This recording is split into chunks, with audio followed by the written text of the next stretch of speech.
So I work in an area called structural biology, and we're really interested in understanding biology at its very, very tiniest scale, so right down to individual atoms. So what we use is something called nuclear magnetic resonance spectroscopy.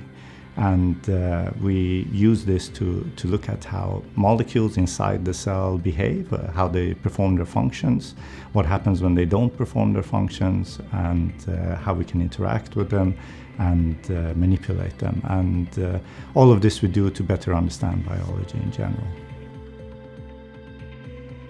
Part of what we do is to develop the technique itself, so NMR spectroscopy. And the technique is related to MRI imaging, so a lot of the fundamental developments we do with the technique are quite generally applicable to several areas of research. There's a lot we don't know still about biology, and understanding and looking at these individual components or genetic products that are produced by the cell and uncovering what their actual function is and how they perform that function. That's really what drives us. Very often in the pharmaceutical industry, what you're trying to do is to develop a better drug with fewer side effects. But what you're doing is creating a different molecule that interacts with the receptor that is known.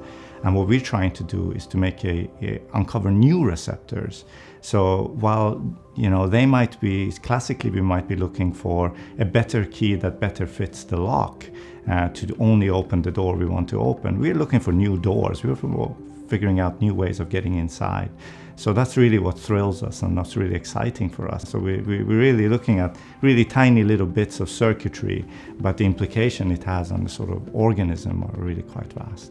What we're interested in doing is applying the basic science we're doing, so uncovering these new areas of biology to develop better pharmaceuticals and drugs in the future.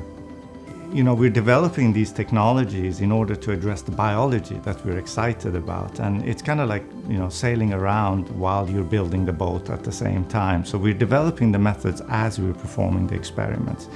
So industry collaboration allows us to interact with people who are experts at knowing how these kinds of discoveries can be translated into products that are actually useful out there in the real world.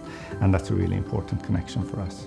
So it really is a partnership. We do the things we're good at and they do the things they're good at. And working together is really fruitful because it helps us think differently, more practically, and think on how exactly our discoveries can be translated.